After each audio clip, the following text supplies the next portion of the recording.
नमस्कार, आप देख रहे हैं नित्य नवनीता और मैं गोविंद कुमार। बाढ़ का उमानाथ मंदिर हमेशा सुर्खियों में रहता है, चाहे जिस भी विषय हो, लेकिन उमानाथ मंदिर का विकास सिर्फ कागजों पर या सिर्फ नाम है। यह देखने वाली बात है, जब भी आप उमानाथ मंदिर जाते हैं तो वहाँ अतिक्रमण, वहाँ का जो सीढ़ी है उसका शिकायत जो लोग कर रहे हैं, इसको लेकर कई बार सवाल भी खड़ा होता है जो स्थानीय विधायक हैं या जो यहाँ की प्रशासन है।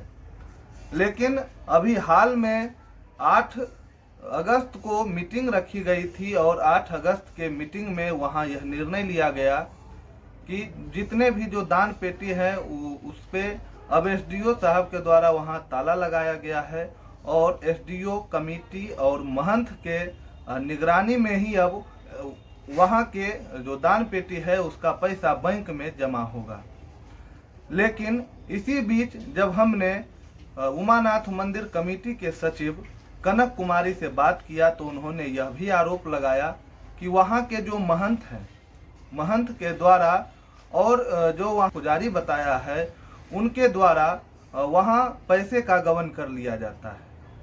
कहा यह भी जाता है कि न्यास बोर्ड के द्वारा यह निर्धारित है कि जो गर्भगृह का पैसा होगा वह महंत और पुजारी का होगा, लेकिन जितनी भी पर्चियां वहां कटती है, रसीद जो वहां कटता है, उस रसीद का पैसा न्यास बोर्ड के खाते में जमा होना है। लेकिन अभी तक न्यास बोर्ड का जो यहाँ उमानाथ मंदिर का जो अकाउंट है वह खाली है। इसको लेकर कमेटी के सचिव कनक कुमारी ने गंभीर आरोप वहां के महंत और पुजारी पर लगाया है। वहीं जब इसको लेकर हमने पुजारी से बात किया तो पुजारी ने यह बताया कि उमानाथ मंदिर में 10 वर्षों का हिसाब पहले कमेटी दे, उसके बाद हम लोग इस पर निर्णय लेंगे। लेकिन कमेटी के द्वारा बताया जाता है कि इस पर कई बार उन्होंने एसडीओ और न्यास बोर्ड है उसमें इसको लेकर कई बार आवेदन दिया गया है, लेकिन अभी तक किसी भी प्रकार की इस पर जांच नहीं हुई है। आप खुद सुने उमानाथ मंदिर के सचिव कनक कुमारी ने क्या कुछ बताया। उमानाथ मंदिर को लेकर 8 तारीख को बैठक रखी गई, तो क्या निर्णय लिया गया?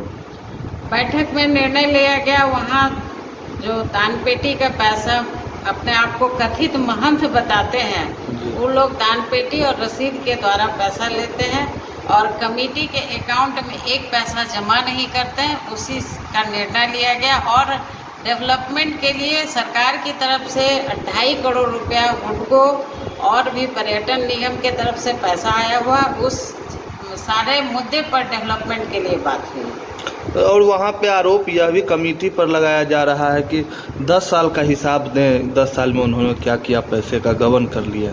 तो 10 साल के हिसाब के लिए वो कहीं लिखित आवेदन दें और अपने आप में वो है किस पद पे, उसके बाद आगे वो धार्मिक न्यास बोर्ड है उसमें आवेदन दें, हम सब पे जवाब देंगे।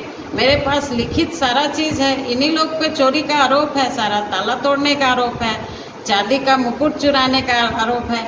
इतना धन संपदा आती है तो वह सारा पैसा जाता कहाँ है? एक छोटा सा दुर्गा मंदिर है, उसमें के अकाउंट में 5 लाख रुपए से ऊपर है और सोना तो मत पूछिए, 30-40 भर सोना है जी।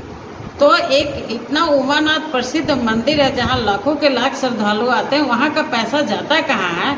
ये सारा वो तीनों कथित महंत और जो निगमानंद हैं वो तो महंत न्यास बोर्ड की तरफ से हैं, लेकिन वो भी उनका कहना है कि हमको कोई लेना देना नहीं है, धार्मिक न्यास बोर्ड से ही नहीं लेना देना है। और जाते हैं उमानाथ तो चोरी का आरोप लगाते हैं और बहुत भद्दी गालियां देते हैं, जो कि एक महंत और पुजारी के मुख से सुनना अशोभनीय और बहुत शर्मनाक चीज़ है। एक बात और वहाँ पे होता है कि जैसे जो शादी करवाने आते हैं या जो वहाँ पे वाहन का पूजन होता है तो जो रसीद करता है उसका पैसा कहाँ जाता है? जो रसीद जितने भी करते हैं, शादी, मुंडन, अभिषेक, कल ही 24-25 अभिषेक हुआ, सारा का पैसा ये तीनों मिल बांट करके खाते हैं। जी। तो इसको लेकर के आपने कभी आवाज नहीं उठाया था? आवाज उठाए हैं और न्यास बोर्ड में भी लेटर भेजे हैं, सब चीज़ किए हैं। प्रशासन अगर सहयोग करेगी तो हमको कोई दिक्कत काम करने में नहीं है, लेकिन वहाँ जाने पर एक NS कॉलेज के प्रोफेसर हैं जो हमारे मेंबर भी हैं, उनको तो बर्दाश्त नहीं हुआ, तो वो भी वो मुखिया जी के अलावा सभी को तो चोर ही साबित कर रहे हैं कि सब चोर हैं, तो उनको तो बर्दाश्त नहीं हुआ, तो वो तो काफ़ी झगड़ा कर लिए वहाँ पर। मैं तो चुप रही, लेकिन वो लोग काफ़ी घबरा, वो लोग इतना भद्दा भद्दा गाली देते हैं जिसका कोई हिसाब नहीं। तो कमेटी इसके लिए क्या एक्शन लेगी? कमेटी आगे फिर SDO साहब के पास सारे मुद्दे रखे जाएंगे, आगे धार्मिक न्यास बोर्ड के पास रखा जाएगा, फिर बात ऊपर तक जाएगी और इस पे कार्रवाई होगी।